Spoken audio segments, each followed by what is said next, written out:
So we're doing a Behind the Profit today with Gregg and Natasha Roach, which I'm excited to do this. We've known each other obviously for quite a long time too. Natasha I've known less. Gregg I've known for too long. Yeah, almost 15 years actually. I did the math. It's been forever, which is crazy to think that you and I are still both like, you know, carrying the entrepreneurial flag after all these years and still grinding and doing it. So it's cool. But I wanted to interview you guys more or less because, you know, I know that you've, you know, had a lot of different business experiences in your life. And I know that with the Profit League, this is something that's been pretty brand new to you guys, but you guys are obviously doing great at it and rocking it. But I wanted you guys to maybe share where you guys have come from, what sort of life was like for you before TPL, and sort of just who you guys are and where you're from.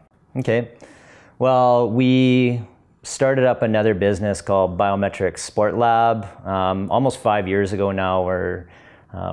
One of our things is we're pretty passionate about fitness, so we got in, and I also geek out on numbers quite a bit as well too. So we did a mobile sport lab where we did body fat testing and VO2 max. And we just contracted out to different gyms and sports teams all over the province. So the real weakness in that business though is our income was directly reliant on the gyms to bring in new clients. So that was really a weakness in the business.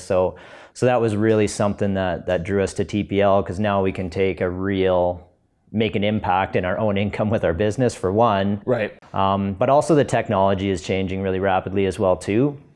So the equipment that we use is getting cheaper. Like some of our biggest clients bought their own equipment and shaved like $30,000 off the top of our revenue. Wow. So with the way technology is going, we needed to make a move as well too, because there's a finite life on that business. Was that like a franchise concept, or was that something that you guys came up with? That was something that we came up with, but there's similar businesses in the US, and we kind of looked at the concept that they had in the US, and there was nothing going on in Alberta for that model, and we did a bunch of market research, and it turned out people wanted the service, and we did really good with it for probably about 3 years. It brought in a fair amount of income, and that's good. But now we can kind of see the decline of things happening. So we need to beat it to the punch before it's actually gone. Right. Make hay while the sun shines, and then figure out the next move.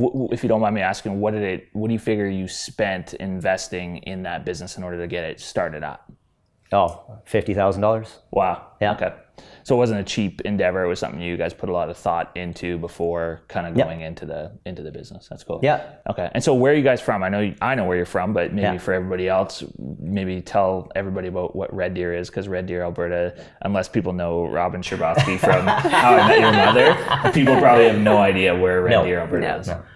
Red Deer is just a small city in the middle of Calgary and Edmonton. Yeah, it's literally in the middle of right smack in the middle. Nice. How many people do you think are there total? Just over 100,000 in the city, and then Central Alberta surrounding communities are probably like 30,000 more-ish.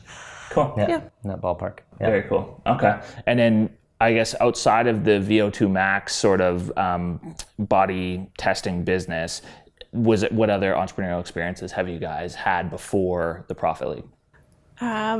Well, my parents actually started another company just about a year ago selling equipment too. Okay. And I'm working with them as well. Nice. And so kind of helping them a little bit starting business. But were your parents entrepreneurial? No, my dad was a teacher. My mom was an executive secretary for the regional health division in Camrose, and so it was kind of, my dad always pushed us because there's 3 of us boys, he wanted us to get into trades. Right. Because there's typically always work for trades, and I did get my journeyman electrical ticket, but knew that wasn't really You're a reformed tradesman. Yeah, reformed tradesman. Nice. A recovering tradesperson. That's cool. Yeah, and obviously like tradesmen make lots of money, but I worked up in Fort Mac for a few years when I was younger, and kind of saw the lifestyle that was associated with that. And we weren't married or anything at that time, but I kind of saw the writing on the wall. It was like, if I continue with this, I'm probably life isn't going to be too good. I might have lots of money, but it's not going to be good for me. The road basically goes in one direction, you know, for that industry. It's just the way it goes. And I mean, there's nothing wrong with it necessarily, but when you get that entrepreneurial bug in you, especially if you saw your parents do it, you know, it's one of those things that'll keep kind of getting put on your heart. You keep like getting drawn back to it, and eventually you can't like ignore the little voice anymore, and you have to just pull the trigger and do it. So that's awesome. And so what about the Profit League kind of intrigued you guys? Obviously, we've known each other for a long time. So tell me about what happened when you guys saw the Profit League, what intrigued you about it, how did it all start? Well, Natasha saw the ad. Yeah, I saw the ad actually. Cool. And I was just like, I know you guys are doing something great, and because that's what you guys do, so I knew we wanted to get in on it for sure. So nice. Had that call with you guys, which was awesome. That's awesome. Yeah. Was there anything in particular? I mean, obviously you knew Jess and I, but was there anything else in particular about the actual concept of it that was intriguing, or how much did you guys really know about it before your call? I don't think we knew a lot, did we? We didn't really know anything. Videos, we watched the videos, and I knew that you guys had an ad agency, and that was kind of as far as it went. Right. But then, Natasha came up to me and she's like, "Did you see this from Jeff? Like, did you see this ad?" Like, "No, what are you talking about?" And she showed it to me, and we watched the videos, and it made sense to us. Like, it's kind of easy for us because we already know you and trust you, right. So it's not a far leap for us to join the Profit League. But everything that you were talking about made sense because we can relate to our own experiences working with gym owners, right. That they suck at bringing in leads, just to be frank. Like, they're great trainers, but not as great as business people. Right. So we saw an immediate connection where we could use that to help increase our revenue with our testing lab, but also now start to help other gyms and other businesses beyond that. And like, it's recession proof pretty much. Like, every business is going to need leads till the end of time. So that's key. Yep. And especially when we look at our lifestyle, because I was traveling all over Alberta doing testing, so that took me away from home a lot. And and you guys have 2 young kids, right? So, a 2-year-old and a 9-year-old. Yeah. So, and it's not awesome, I guess. I would prefer to be around home, so of course a bit more, because you can be gone for a week at a time type thing, and it's good when you're making good money, but could our lifestyle be better? Yeah. It could be better.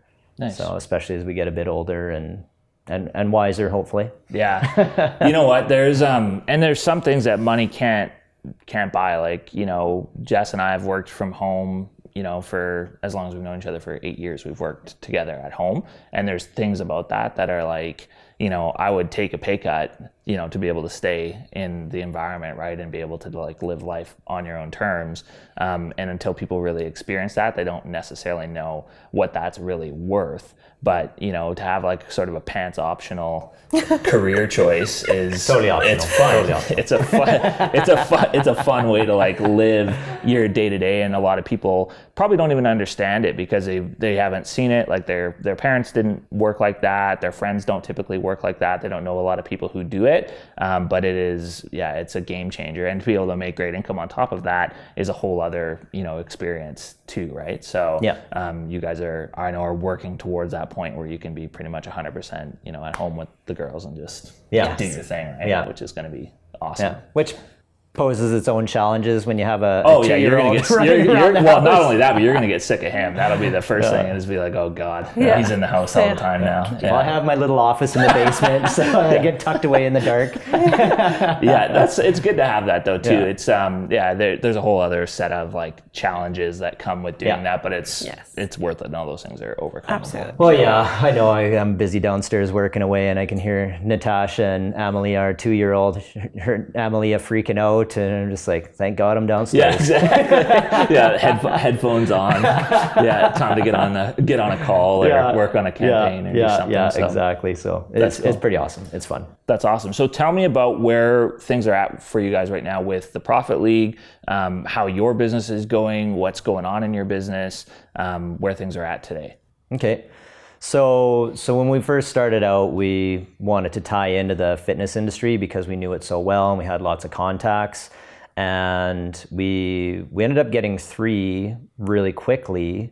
But one of the problems, I guess, in the fitness industry is it's dead during the summertime. So that's kind of when we started, just in the springtime. So only one of the 3 ended up sticking with us. Right. So, and it's just more seasonal. It is a bit seasonal, but like what we talked about earlier, it's like when things slow down, that's when you actually need to ramp up your marketing to get more people through the door. But they weren't in that same mindset, which is fine. Like you can't help everybody, as you know. But the one guy that's really smart, university educated, he's like, yeah, I get this. We're going to do this. Right. So that made sense for him. One of Natasha's best friends owns her own hair salon and spa. Nice. So we got her as a client as well too. So, and Natasha, that was, I think, the first campaigns that we did. And Natasha just crushed it, like 30 leads in 4 days. Yeah, so her phone was just going off the hook. So tell me. So let's dive into that campaign. Yeah. So tell me about this. So, as a friend who owns a hair salon in Red Deer, where you guys are, or area, or, yeah, in the area. Yeah. Okay. And then so tell me about her business, what she was looking for, what you guys did in terms of a campaign, and how that all worked out. She is somewhat new. She's been in business for a couple of years. Okay. So she's was just working herself, and she had one other hairstylist. So she wants to have 4 to 5 hairstylists in there is what her end goal is. So right. She had one full-time other girl and one that's part-time, and she wanted to fill their schedules. So right. Yeah, do you want to hear about the campaign too? Yeah, sure. Yeah. Okay, so the campaign we did was 20% off any service, because she does have some spa services as well. She does like nails and a little bit of that. More hair, but some stuff too. Okay.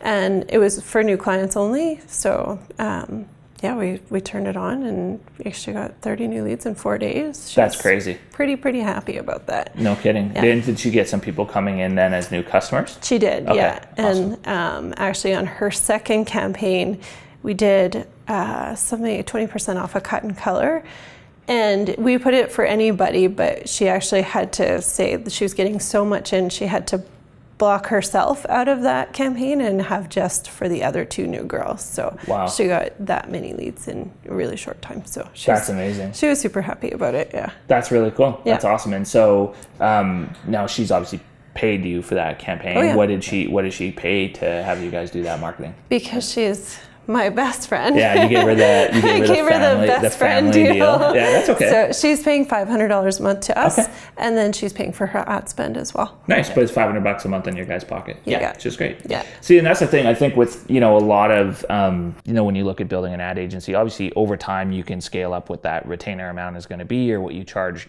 per lead, or however you're running your campaigns. But even at $500 a month, I think people underestimate what that can really do, especially at scale. If you have 5 or 10 people paying you $500 a month, I think a lot of people don't understand that $5,000 a month for most people is like an ability to stay at home. Yeah. You know what I mean? If you can earn that as a business owner, and you have your write-offs and expenses that come from that, and if most people had $5,000 to $10,000 a month coming into their life, they're in a spot where they don't really need to go answer to a boss anymore, and then you have more time to go scale that up. And she's getting a great deal, obviously. Yeah. That is the family pricing, but that was like your guys' first deal too, right? She's our first one, yeah. Yep. That's awesome. Which is good. That's really cool. She's really happy, and she's going to keep running different campaigns every month. So nice. Yeah.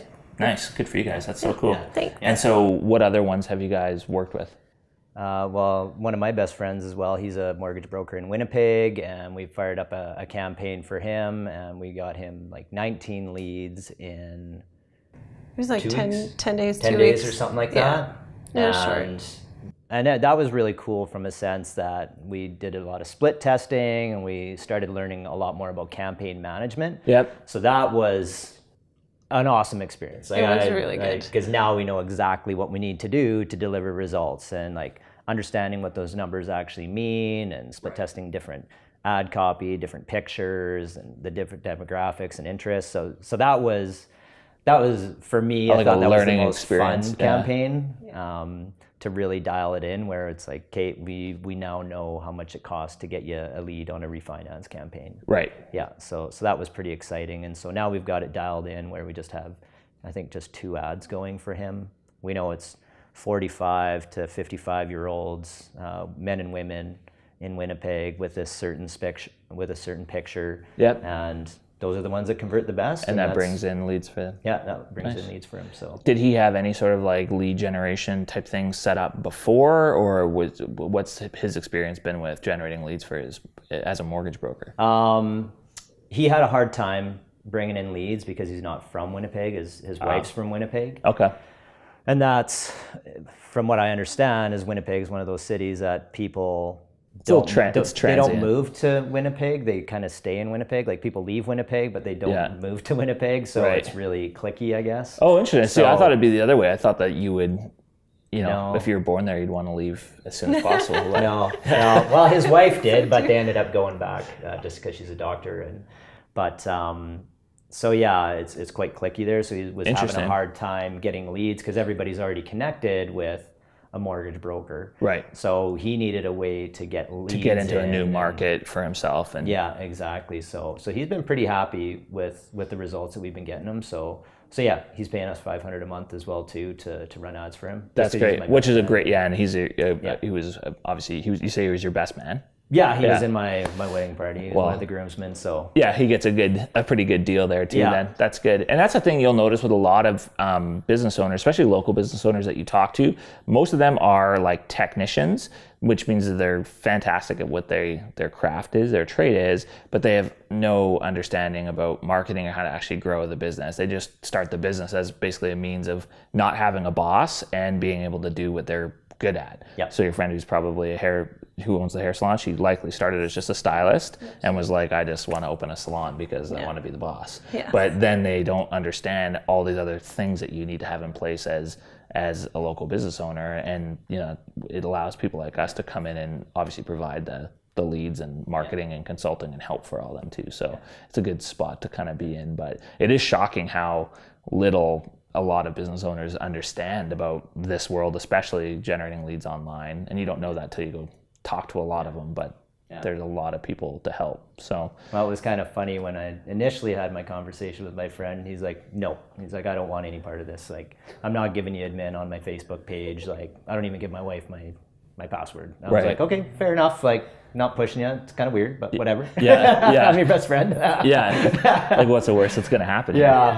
But then we actually showed him what we could actually do and how the systems are all put together and the kind of results that we could expect. He's like, let's do it. Cool. So you kind of did like a preview of what you were going to do for him? Yeah, exactly. Okay. I kind of broke it down to how it would actually look. It wasn't a total fast break video, but it was similar. Okay. And yeah, once he actually saw what it was and how it works, it clicked for him, and he's like, let's do it. And we had started, because we were in Winnipeg for like a week and a half this summer for holidays, and that's when the light bulb went on, and he's like, okay, let's do this. Yeah, he figured it out. Yeah, he's like, okay. Like, because he had his own ads. He's like, oh, I'm just going to throw money at it. And I'm like, well, what's your results like?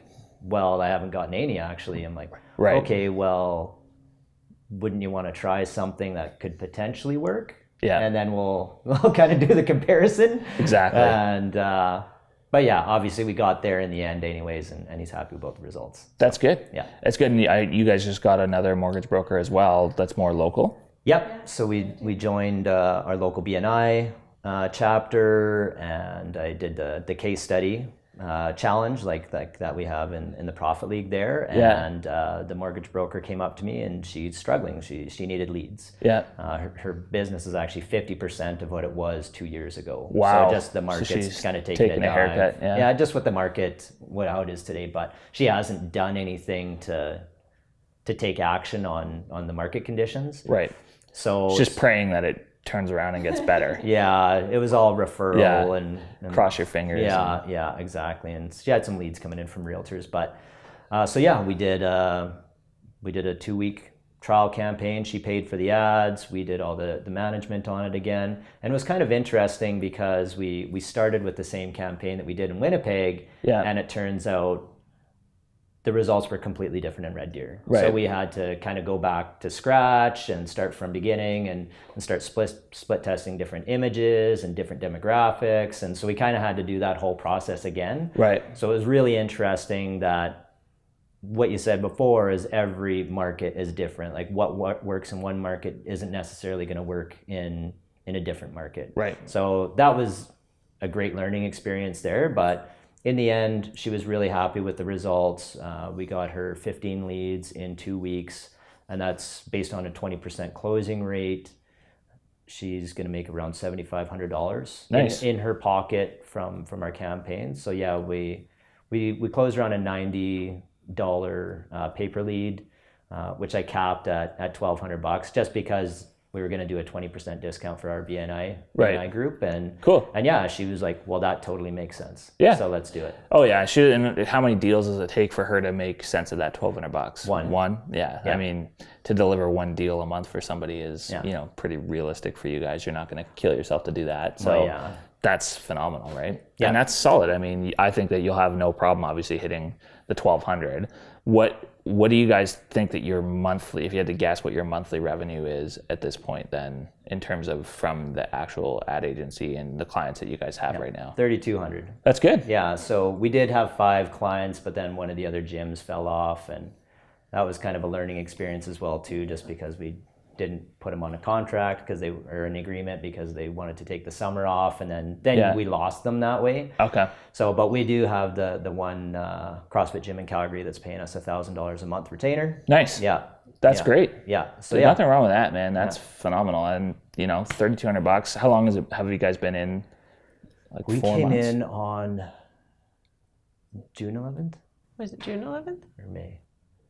I don't know. It's been 4 months. It's been 4 months. 4 months. That's awesome, though. That's awesome. If you guys can add $700-800 a month or whatever to your income every month since you've been in the Profit League, I think that's a great success. Well, yeah, and like that's kind of our plan, is to just get one new client a month. Yeah. And because we're busy, like we have you guys have lots a lot of stuff going on. Yeah. So we can devote like a couple hours a day. Usually we can devote to. That was going to be my next question: is how much time are you guys putting into it?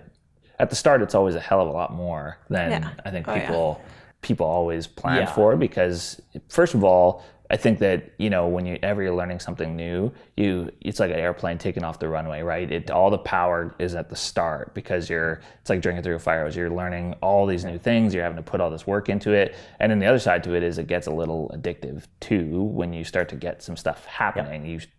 You said, okay, I'm only going to do like this many hours, but you end up putting in more sometimes, right? So yeah, for sure. Like when things are rocking, like these campaigns are working, or probably more so when a campaign isn't working. Yeah. It's like, Kate, we need to figure this thing out and just follow the campaign management. Let's check things off. Okay, we're not getting clicks, so let's change the image and test it up and see what happens.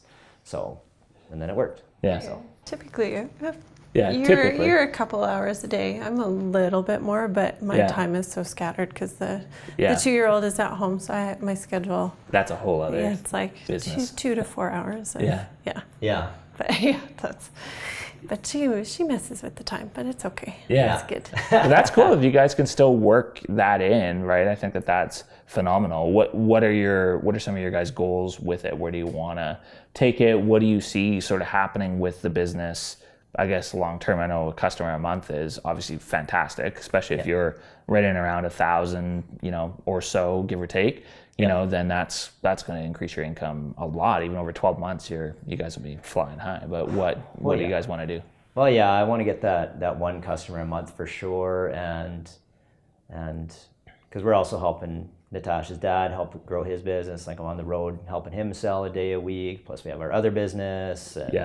And married with 2 kids. Like we're pretty crazy busy. Yeah, you guys are crazy busy. Yeah. So, but we want to just stick on that one client a month. But I guess probably one of the big mistakes we did make though is like right coming out of the gate, we got greedy, and it's like, let's go get clients in the States because we want to get paid in American dollars. Right. And so we're picking up the phone and sending emails, but we were specifically targeting fitness businesses as well too, and a little bit on the salons. And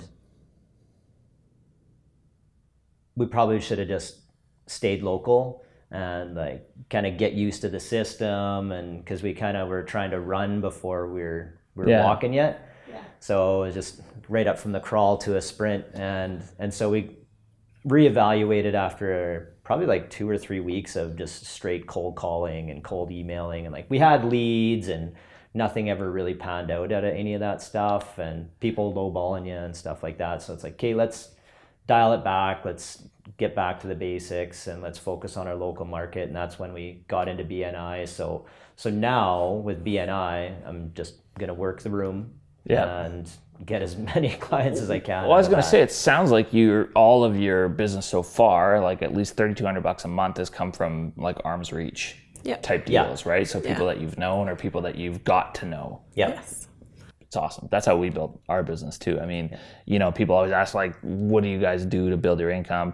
Like, did you guys do cold calling or cold email? I've never in my 4 or 5 years of building an agency ever sent anything cold to anybody. So I've never cold called anybody. I've never sent a cold email. And the only thing I would consider to be cold would be if I saw somebody on Facebook who was like a suggested friend, or I went specifically looking for like a certain type of profession or something like that, and I saw a profile of somebody who I thought would be a great prospect, that I would add them as a friend, and then get to know them a little bit, and then prospect them. So, that would be like the coldest scenario. I think that we generated somewhere around, I want to say $16,000, $17,000 a month from BNI alone. So just in monthly recurring revenue from the clients in BNI alone, which is like, it's phenomenal. And you'll have the same opportunity, right? So that takes more work. It's that's not necessarily a path for everybody. And there's other people inside, obviously, the Profit League who've done it all through cold. So there's just different ways. But I think the thing that's important is you find out where your strengths lie, and you're obviously like a relationship sales kind of guy, so I'm not shocked that that's the face to face, and that's easier for me. But I like that too. I think that's the way to, until you learn how to obviously scale your agency with ads, and then you'll lock yourself in your house and you'll never leave again. Like I do. I don't ever get in. I'm like a vampire.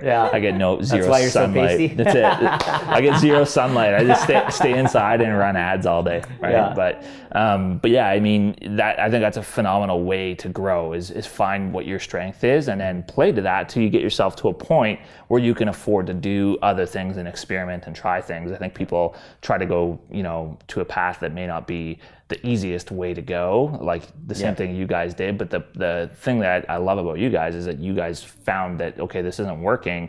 And instead of whining about it, quitting, giving up, half the things that most people do, you guys just changed direction and said, okay, well, if that doesn't work, let's just go do this. And you found something else that is working well for you.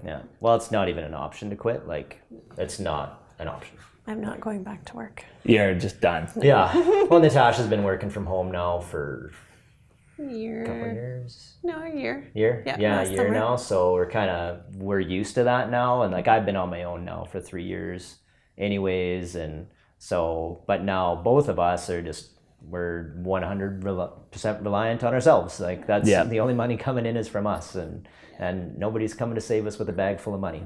It's true. No, it's true. Yeah, you can be waiting a long time for that to happen, and they don't ever show up. So but I mean, I think that is the mentality, right? And that's, we talk about this, the challenge of being an entrepreneur, but that is the mentality you have to have. It is a very do or die type of mentality, and it's the same. Everybody's got a different version of that, a different reason why they want to be successful, and obviously it changes over time. But starting off, it's just something as simple as I just don't ever want to have to go back to that scenario. Like I used to drive forklift in a warehouse and had miserable 40-year-old mechanics yelling at me, and I just like vowed that I would never have that ever happen again, right? And so you pick these like little things that are emotional like triggers for you, and you just anchor everything you have to that, and then it fuels all the other nonsense that you have to go through, because the business is like any business, there's challenges, and maybe you guys can talk to that a little bit, but what are some of the things that you've faced, or what do you think are like the hardest parts of doing what you guys have done? Well, from a sales standpoint, it's probably would be the sales. Like some people get it and some people don't. And you can't, I guess no matter how good you are at sales, some people just aren't going to get it. And that's fine. Like you can't help everybody. So we got a bit discouraged because of those gyms that we were working with, and it was just like, what are you guys thinking? Like the one gym, we got them 47 leads in 48 hours. It was like their phone was buzzing nonstop. It was crazy. Yeah. But then they were like, oh, we can't afford it. I was like, what are you talking about? Right. Like that blew me away, but it's just like, whatever, we can't help them. And so I just brush it off. Let it go. Right. And some of these businesses, that is a challenge for them, is that they don't understand their own numbers. So they can't even recognize when something is working in their business, because they have no sense about what their ROI would be from a campaign, what the lifetime value of a customer is, what their overhead is every month. Like, a lot of these businesses look at the marketing bill and they look at that as just another bill, and they have no conception of what's coming in on the other side. Yeah, and obviously you try to paint that picture for them. It's like, okay, well, even if you only get one new client out of this, it's going to pay for our services. And like, we cut them a deal too, but yeah, they just didn't see it, and that, whatever, like, it happens. Yeah, so that was, I guess, probably challenging. I guess just learning the system in general. It's like learning anything new. It can be time consuming and challenging. It's like, oh, I forgot that step. And it's like, damn, I've got to go back and somehow save that. But, and yeah, just building Facebook ads. Like, we both had some challenges on that as well too. It's like, oh, we forgot to do this. Right. Oh, damn, this ad's going all over Canada right now. Crap. Stuff like that. Like, but you learn from those things as well too. Anything else that you can think of as challenges? No, that's probably, I'm challenged with sales because I'm not a salesperson at all. Right. But is. But that's cool that you guys can kind of trade. We're a good team, trade that off and have this sort of team role. That's how Jess and I built our business too. We both have, strengths in some areas, and then there's other areas that we're just better suited for doing different things. And it's nice if you can have that. Obviously, building a business with your spouse is a really fun thing, and there's times when it's trying too, but for the most part it's a lot of fun. And the cool thing for people who maybe don't have that is, obviously, inside the Profit League, people partner up on these things all the time. So if somebody doesn't have the sales skill, they could partner up with somebody who does, and vice versa. So that works out quite nicely too. But I guess what would your guys' message or thoughts be to anybody who's considering the Profit League? Why should they join? Why shouldn't they join? What do you guys have in terms of advice for those people? Well, I can think of lots of reasons why you would join. Like, even for us, it's like, if you need a change, like if something's going on in your personal life, that, like, whether you're trapped in your job, or maybe retirement's coming up, or your kids are getting to an age where they're going to school, and like, you're not in a good financial situation, or even like health issues, because we've seen that in like friends and family. Like, if something, don't want to sound like negative about it, but if like something devastating happens, like, to your health, it's going to wipe out most people. Absolutely. Like, you're in trouble. Yeah. So, and I've talked to people that have cancer or whatever, and like or their kids have autism or something like that. Like, it just wipes them out, and like, they're desperate to make something happen. So I guess there could be lots of things. Like, most people, it's just the job. They want to get rid of their job. They're not getting paid what they're worth, and they're sick and tired of being sick and tired, I guess. Totally. Totally. Got to make some types of changes. Yeah, I think there's lots of different. Obviously, there's lots of different ways that people can overcome those things. There's opportunity, in my mind, there's opportunity everywhere. I think once you're sort of programmed to look for the good, and you're programmed to see opportunity, you can't help but see it all over the place. Yeah. I know for Jess and I, when we first started, the big thing for us was obviously having something that we owned, and, having this real actual passion for working with entrepreneurs and working with local business owners. We are always I would categorize us as pretty much always being entrepreneurs. Jess is folks who are entrepreneurial. I started as an entrepreneur at a really young age. I think my first entrepreneurial venture, at least in Canada here, is like shoveling driveways when I was 12. So from like 12 till 32, I've been basically hustling and making business stuff happen. So to have the opportunity to now go work with other entrepreneurs and kind of help them, to better their business, to us was like such a cool fit. Obviously it's high ticket, it's recurring income, we can do it from home. There's a lot of things that, really attracted us to the model, right? But I love that you guys have been able to make it really, really fit well for you guys. Because I know when you first approached us, we were like, okay, these are obviously friends, and that's great that they're interested, but I don't know if this is like what they're gonna really love to do. But now that you guys are getting traction with it and you're starting to make it work, you're having genuine fun with it. Yeah, to we me, are. that's what's awesome. Well, when you're delivering, part of our testing business was about helping people as well too. Like we're trying to help people like get fit and make changes, and a lot of it it's mental for a lot of people anyways, and like kind of breaking those habits and getting beyond that. But when we tied into this and we kind of understood, and it's like we started getting some clients, it was just like, holy crap, there's actually nothing else that we can do that's going to generate the same kind of ROI as we can get out of building our ad agency. So once you kind of that that light went on, it's like, holy crap, this is going to change our lives. Yeah. It's like the higher you climb, the further you see too, right? Once you start to get, more clients under your belt, and you start to see that replicates, and you see that start to go, and you start to build case studies and all the rest of it, it gets, obviously the snowball gets rolling pretty quick. But I'm super proud of what you guys have done. Like over 4 months, I know with the life that you guys have because of kids and 2 other businesses basically, and family and everything else you guys have going on, to be able to do what you've done in the time you have is phenomenal. And I know Jess and I are so proud of you guys and excited because it's just starting. Like I think it's like 4 months in. We're 4.5 years, 5 years in. You guys have some really cool stuff to look forward to over the next little bit. So, and then you can go back down to the States and get that market. Yeah, it's like, hey guys, this is what's going to happen. So. I personally believe that you guys can build probably a $25,000 to $50,000 a month income in Red Deer. Which is crazy because I mean, Red Deer's not a small.